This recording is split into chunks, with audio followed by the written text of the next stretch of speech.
एक समय में हमारे दुनिया में डायनासोर का राज था। वो चलते थे जहाँ हम चल रहे हैं, इसी हवा में सांसें ली, इसी धरती पर लड़ाइयाँ लड़ी। इन दैत्याकार बड़े विचित्र डायनासोर ने करीब 14 करोड़ सालों तक इस धरती पर राज किया। इन डायनासोर की कोई 1000 प्रजातियां थी।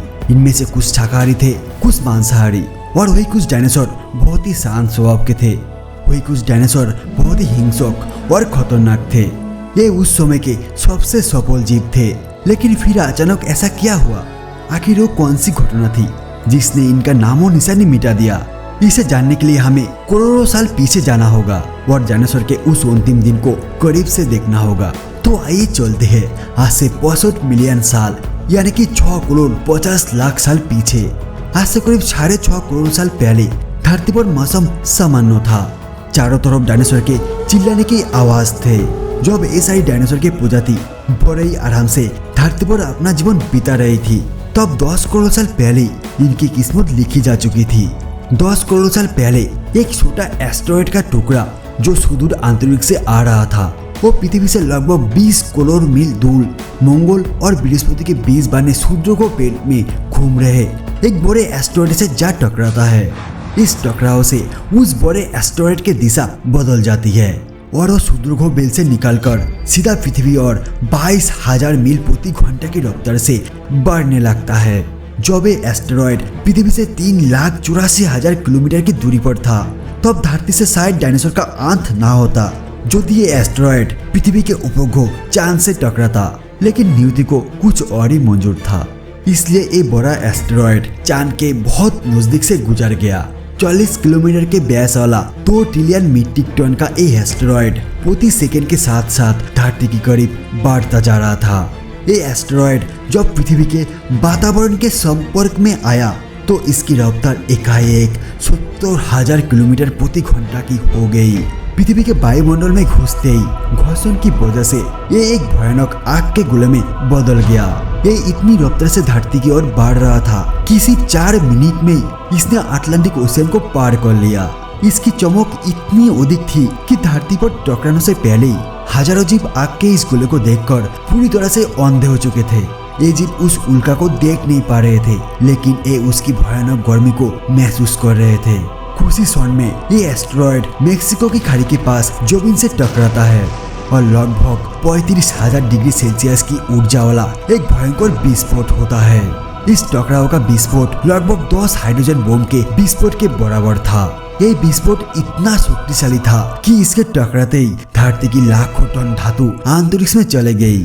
टकराव वाली जगह पर 180 किलोमीटर चौड़ा और 20 किलोमीटर गहरा गड्ढा बन गया। विस्फोट के कारण इस गड्ढे के सारा मेटल और पत्थर आसमान में धूल के बड़े बादल में बदल गया।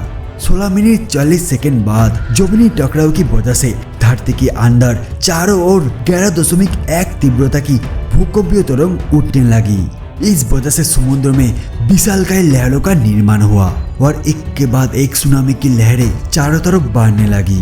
भूकंपीय तरंगों ने सभी एक्टिव ज्वालामुखी को ओपन कर दिया, जिसके कारण जगह जगह डायनासोर का विनाश शुरू हो गया। धरती का महाविनाश प्रक्रिया स्टार्ट हो चुकी थी। इस भयानक विस्फोट में रेडिएशन की मात्रा इतनी बढ़ गई कि इसके 800 किलोमीटर के दायरे में आने वाले सभी जीव जलकर पूरी तरह से राख के ढेर में बदल गए थे। इस महाविनाश में उड़ने वाले डायनासोर इस जमीनी खतरे से तो बाज निकले, लेकिन ये तो महाप्रलय की बस शुरुआत मात्र था।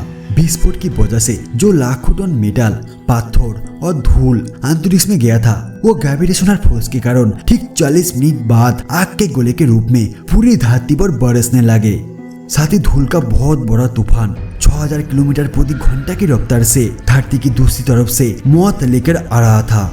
ये धूल के बादल कई किलोमीटर मोटे थे, जिसकी वजह से धरती पर सूरज की रोशनी का पहुंच पाना असंभव हो गया।